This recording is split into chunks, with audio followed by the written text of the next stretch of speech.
الشيطان الرجيم بسم الله الرحمن الرحيم قولوا آمنا بالله وما أنزل إلينا وما أنزل إلى إبراهيم وإسماعيل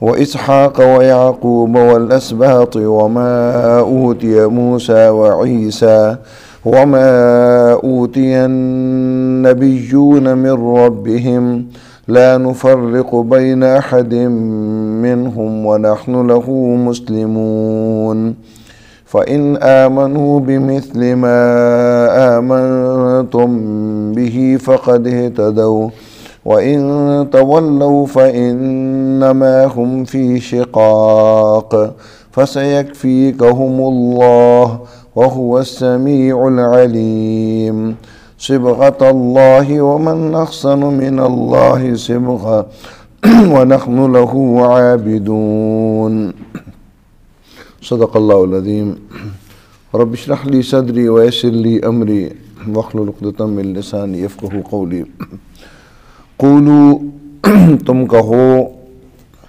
آمنا ہم ایمان لائے باللہ اللہ پر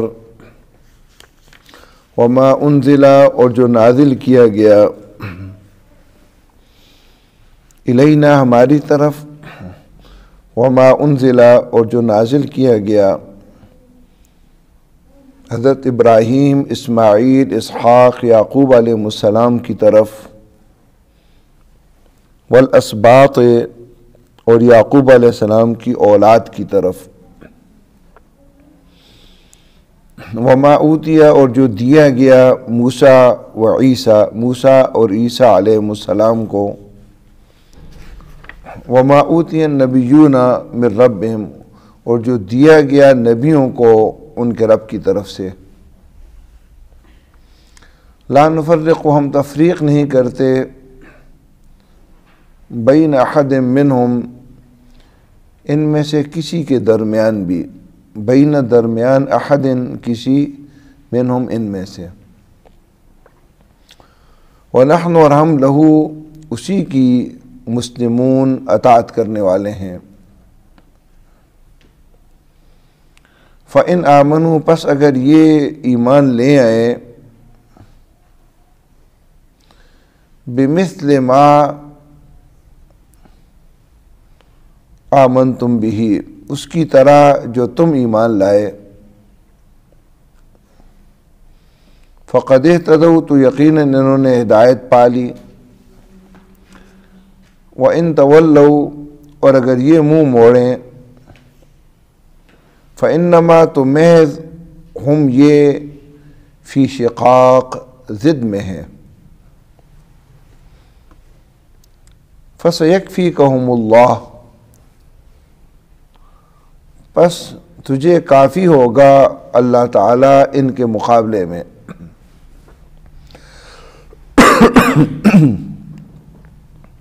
وہ سمیع العلیم اور وہ سننے والا جاننے والا ہے صبغۃ اللہ اللہ کا رنگ اختیار کر لو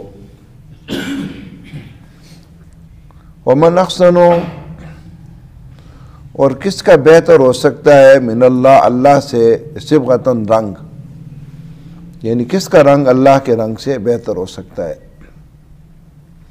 وَنَحْنُ اور ہم لہو اسی کی عابدون عبادت کرنے والے ہیں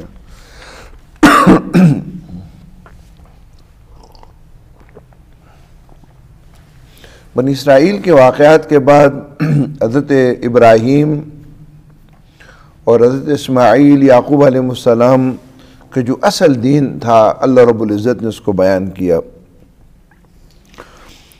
اس کے بعد دوسرے پارے کے شروع میں اللہ تعالیٰ امت مسلمہ کی امامت کا اعلان کر رہے ہیں قولو کہو آمنا باللہ ہم ایمان لائے اللہ پر اور جو نازل کیا ہماری طرف اور جو انبیاء علیہ السلام کی طرف نازل کیا گیا تو مختلف انبیاء کے نام لیے جو بنی اسرائیل کے آباء و اجداد تھے ابراہیم، اسماعیل، اسحاق اور یعقوب علیہ السلام، اور اسباط سبتن کی جمع ہے، ایک دادا کی اولاد کو کہتے ہیں، پوتے، نواسے اور ان کی اولاد بھی اس میں شامل ہوتی ہے۔ تو مطلب یہ ہے یعقوب علیہ السلام کے بعد جتنی اولاد بھی آئی وہ ساری اس میں مراد ہے۔ اس کے بعد پھر خصوصاً موسیٰ اور عیسیٰ علیہ السلام کا نام لیا گیا، اور پھر تمام انبیاء کے بارے میں کہا گیا کہ ان کے رب کی طرف سے جو کچھ ان کو دیا گیا ہم سب پر ایمان لاتے ہیں، یعنی ہم کسی تعصب کا شکار نہیں ہیں کہ جو کچھ ہمارے پاس ہو صرف اس کو ہم مانیں اور باقیوں کا ہم انکار کر لیں۔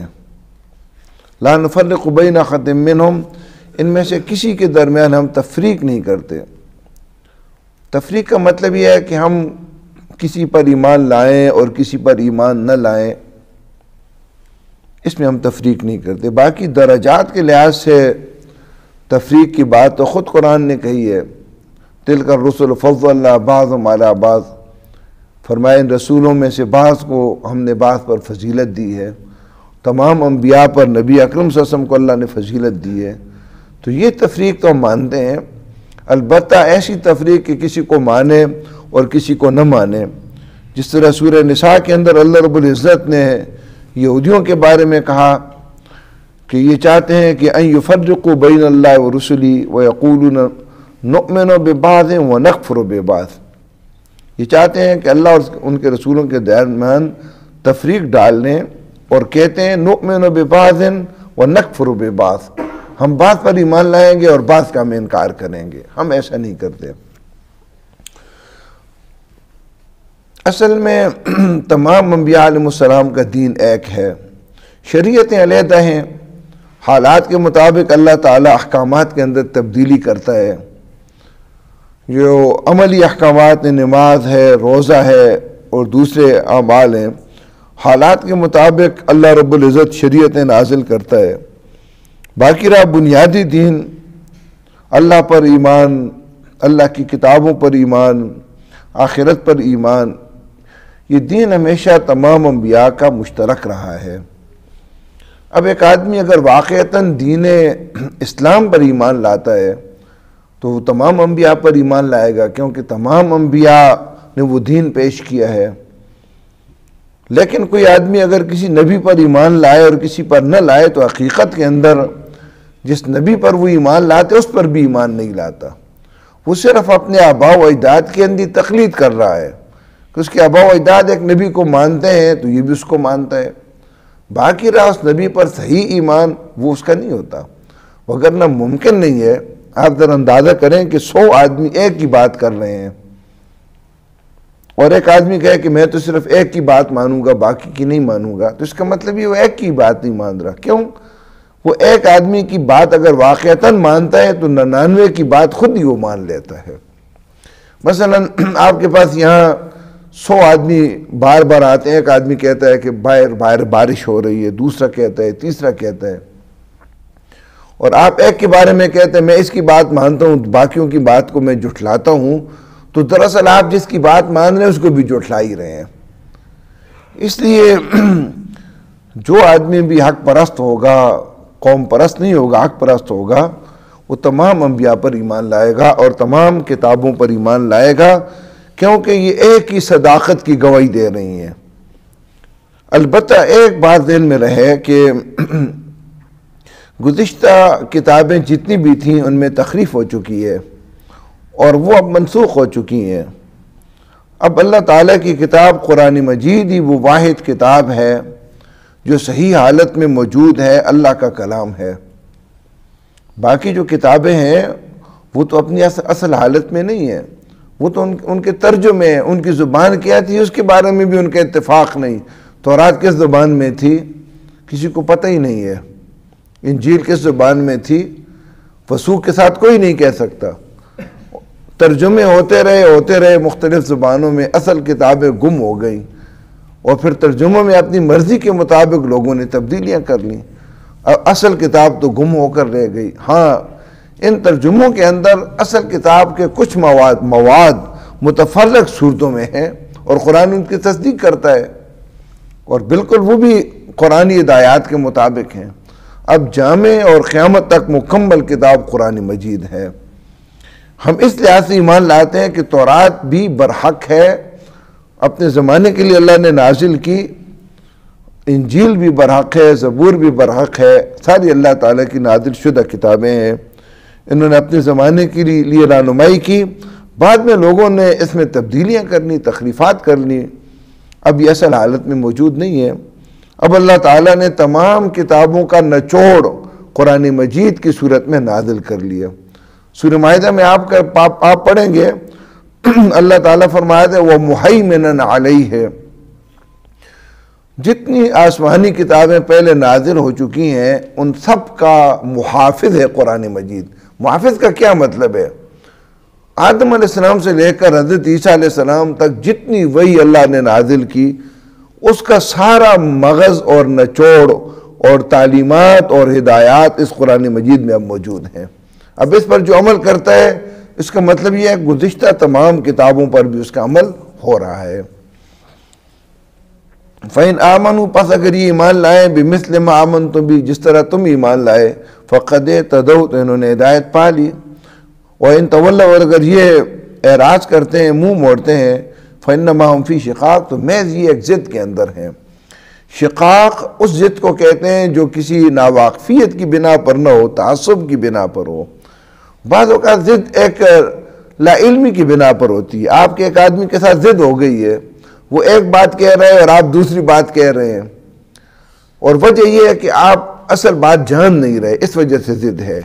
اس کے لیے شقاق کا لفظ نہیں استعمال ہوتا۔ شقاق اس ضد کو کہتے ہیں کہ ایک آدمی کو پتہ ہوتا ہے کہ یہ غلط راستے پر میں ہوں اور دوسرا ٹھیک راستے پر ہے، لیکن پھر بھی وہ کہتا ہے میں اسی غلط راستے پر ہوں گا۔ یہ تعصب انسان کو راہ راست سے دور لے جاتا ہے۔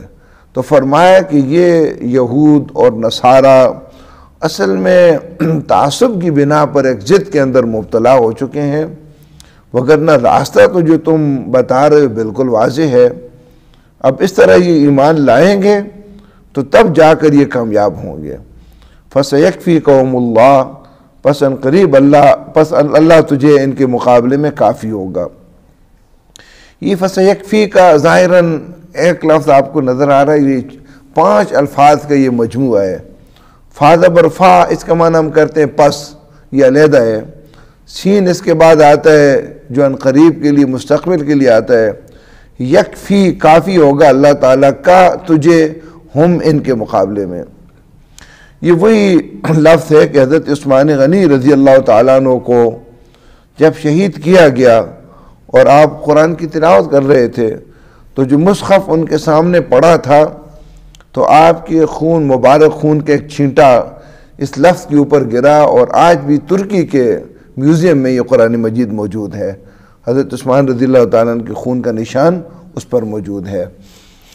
تو بہرحال یہاں تسلی دی کہ متعصب قسم کے لوگوں کی مخالفت کی آپ پرواہ نہ کریں، بس اللہ تعالیٰ کے سپرد ان کا معاملہ کر دیں اور ان کے بارے میں بہت زیادہ فکر مند ہوں۔ اللہ تعالیٰ ایسے متعصبین کا خود مقابلہ کرے گا۔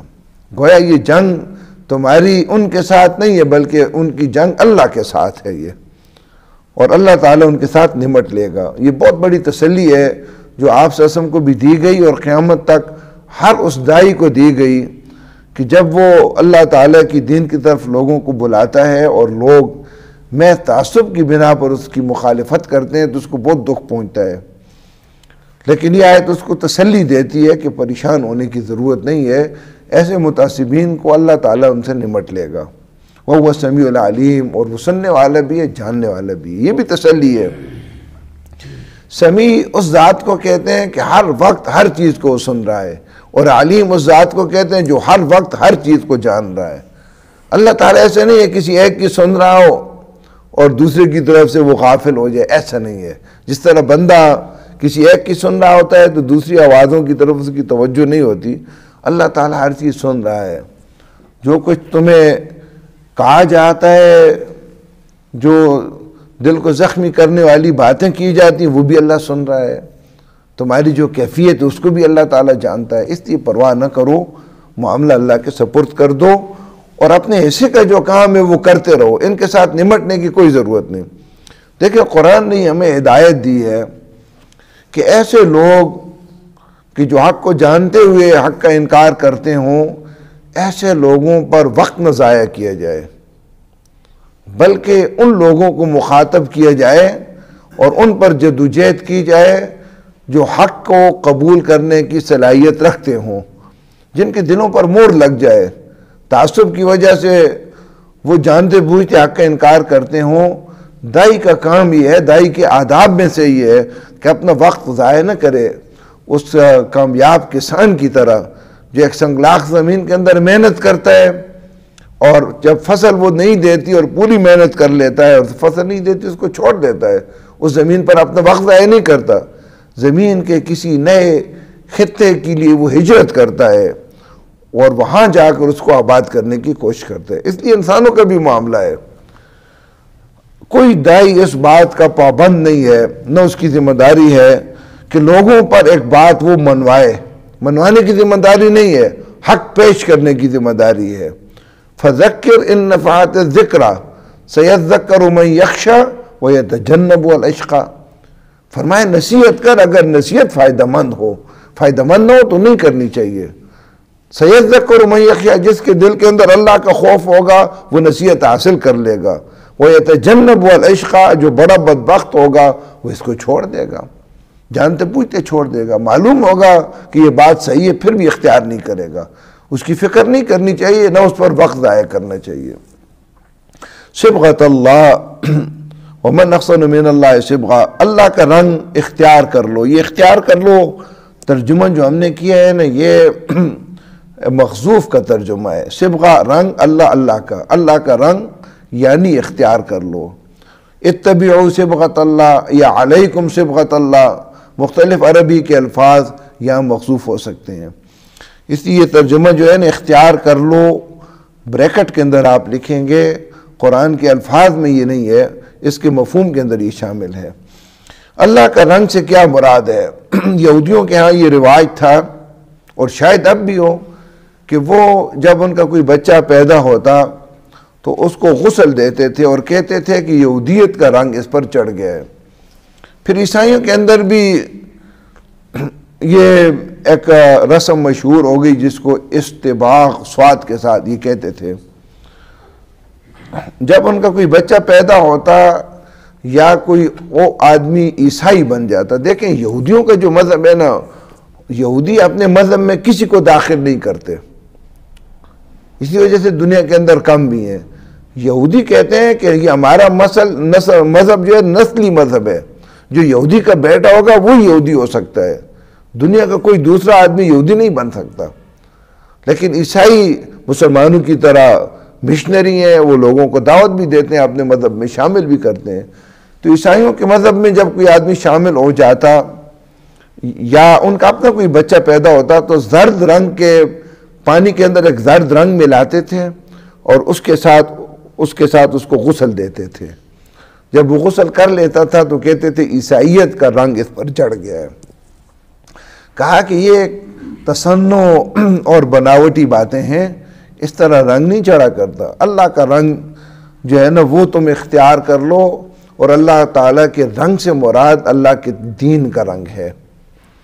اور آپ ذہن میں رکھیں کہ رنگ ایک ایسی چیز ہوتی ہے جو نظر آتا ہے۔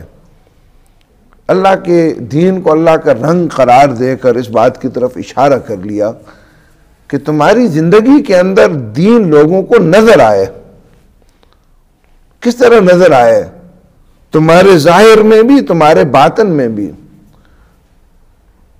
تمہارا اٹھنا بیٹھنا، تمہاری گفتگو، تمہاری نمازیں، تمہارے اخلاق، تمہارے معاملات، تمہارا رہن سہن، تمہارے غم اور خوشیاں، زندگی کے اندر جو کچھ بھی ہوتا ہے، تمہارا کھانا پینا، ہر چیز کے اندر دین نظر آئے، اور ایک آدمی دیکھنے کے ساتھ یہ کہہ دے کہ یہ مسلمان ہے۔ مسلمانوں نے جب بیت المقدس اور ان علاقوں کے اندر حملہ کیے اور ان علاقوں کو قبضہ کیا تو پہلی نظر پڑتے ہوئے جو عیسائیوں کا تاثر تھا بڑا خوبصورت تاثر تھا۔ دیکھنے کے ساتھ انہوں نے کہا یہ تو ہم عیسیٰ علیہ السلام کے حواریوں کے بارے میں جو کچھ پڑھتے رہے یہ تو وہ لوگ ہیں. یعنی دین اسلام ان کی شخصیت سے جھلکتا تھا. علامہ اقبال رحمۃ اللہ علیہ نے بڑے خوبصورت انداز میں اس بات کو بیان کیا ہے. اپنے شعر میں کہتے ہیں کہ دیکھنے میں تو یہ قاری نظر آتا ہے لیکن حقیقت میں یہ قرآن ہے. حضرت عائشہ رضی اللہ تعالیٰ عنہ سے کسی تابعی نے پوچھا نا کہ آپ کی اخلاق، آپ کی سیرت کیا تھی؟ تو کہا کیا تو نے قرآن نہیں پڑھا؟ قرآن آپ کی سیرت تھی. تو اقبال بھی بندے مومن کے بارے میں کہتا ہے کہ بندے مومن ظاہراً تو قاری ہے. قاری صرف اس کو نہیں کہتے جس کو ہم قاری کہتے ہیں، یعنی قرآن کے ساتھ جس کا تعلق ہو، اس کو پڑھتا بھی ہو، سمجھتا بھی ہو، اس کا اوڑھنا بچھونا قرآن ہو جائے، قرآن کے رنگ میں رنگا ہوا ہو. تو کہا کہ یہ ظاہراً قاری ہے لیکن حقیقت میں چلتا پھرتا قرآن ہے. قرآن اس کو جس طرح گفتگو کا کہتا ہے اس طرح گفتگو کرتا ہے.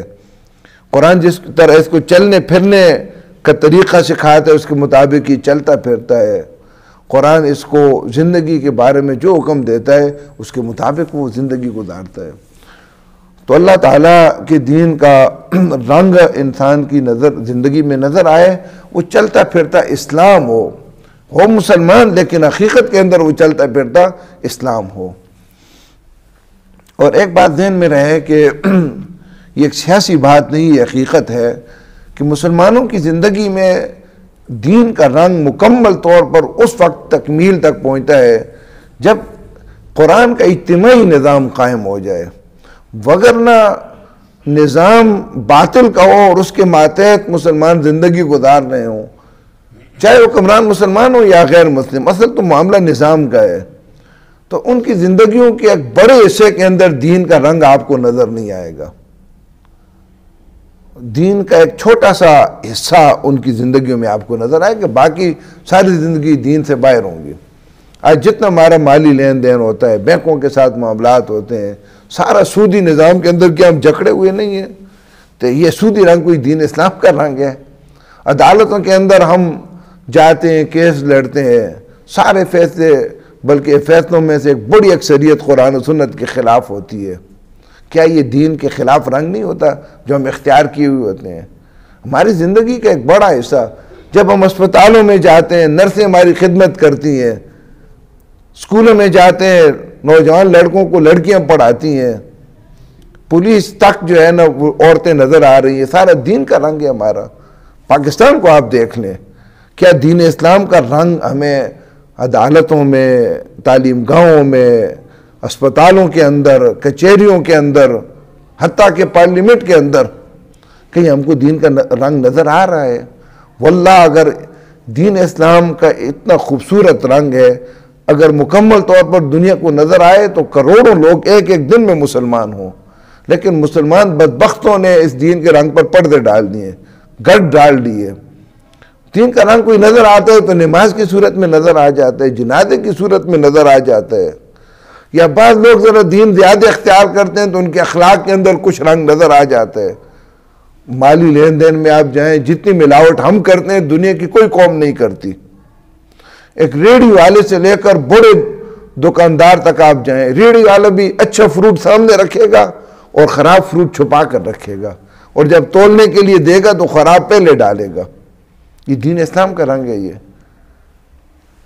بس یہ جو ہے نا اس کمزوری ہے مسلمانوں کی. پھر ہم جب یورپ میں جاتے ہیں، امریکہ میں جاتے ہیں، ہانگ کانگ جاتے ہیں، غیر مسلم ممالک میں جاتے ہیں، اگر ہم وہاں دین اسلام کا صحیح رنگ اختیار کر لیں، حقیقت میں وہ لوگ بہت زیادہ لوگ متعصب نہیں، بہت کم لوگ ان میں متعصب ہوتے ہیں. جو بہت زیادہ کٹر مذہبی لوگ ہوں ان کی اکثریت تو خود دیری ہو چکی ہے، وہ تو ایتھیسٹ ہو چکے ہیں، اپنے مذہب کو چھوڑ چکے ہیں. وہ اگر دین اسلام کا صحیح رنگ کسی مسلمان کی شخصیت میں دیکھیں وہ مسلمان ہو جائیں. میں صرف ایک واقعہ آپ کے سامنے رکھتا ہوں. یہ امریکہ کا واقعہ ہے اور پاکستان کے ایک نامور مربی نے یہ بیان کیا. اس نے کہا کہ میرا ایک عرب دوست ہے، اب بھی ہے، تو بہت پرانی بات ہے. وہ کہتا ہے کہ امریکہ کے اندر ایک یونیورسٹی کے اندر وہ تعلیم حاصل کر رہا تھا، تو جب جس بس میں بیٹھ کر جاتا تھا تو ایک لڑکی بھی اس کی سیٹ کے سامنے بیٹھ جاتی تھی. جن لوگوں نے امریکہ دیکھا ہو یا یورپ ان کو پتہ ہوتا ہے لڑکیوں کے لباس کیسے ہوتے ہیں, بالکل ننگی ہوتی ہیں, واجبی سا کپڑا ان کے جسم پر ہوتا ہے. وہ اس کو متاثر کرنے کے لیے حرکتیں کرتی تھی تاکہ میری طرف متوجہ ہو. لیکن وہ عرب جو ہے مصنون دعاؤں کی کتاب کہتا ہے میں نکال لیتا تھا اور آدھے گھنٹے کا سفر ہوتا تھا, وہ مسلسل میں پڑھتا رہتا تھا. 6 مہینے اسی کشمکش میں گزر گئے, میں نے اس لڑکی کی طرف نہیں دیکھا. اس نے مجھے خط لکھا اور اس نے کہا کہ تم جیت گئے, میں ہار گئی. اور یہاں تو ہر مرد کی آنکھیں بھوکی ہوتی ہیں, عورتوں کی طرف دیکھتا ہے, اور میں نے 6 مہینے مسلسل کوشش کی لیکن ایک نگاہ بھی تو نے مجھ پر نہ ڈالی. اب میرے دل میں بھی دین اسلام کی محبت پیدا ہو چکی ہے کہ یقیناً اس دین نے تیری تربیت کی ہے, اس لیے مجھے کسی اسلامی سنٹر کا جو ہے نا رہنمائی کر, اور جو ہے نا میں دین اسلام سیکھنا چاہتی ہوں. اس کے بعد اس لڑکی نے اسلام سیکھا. اسلام سیکھنے کے بعد وہ مسلمان ہوئی, اور اسلامک سنٹر والوں نے اس عرب نوجوان سے کہا جو اب تو بوڑھا ہے, اس وقت نوجوان تھا, کہ تم اس کے ساتھ شادی کر لو. اس نے کہا ٹھیک ہے والدین سے میں اجازت لے لیتا ہوں. والدین نے اجازت دے دی, اس لڑکی سے اس نے شادی کی.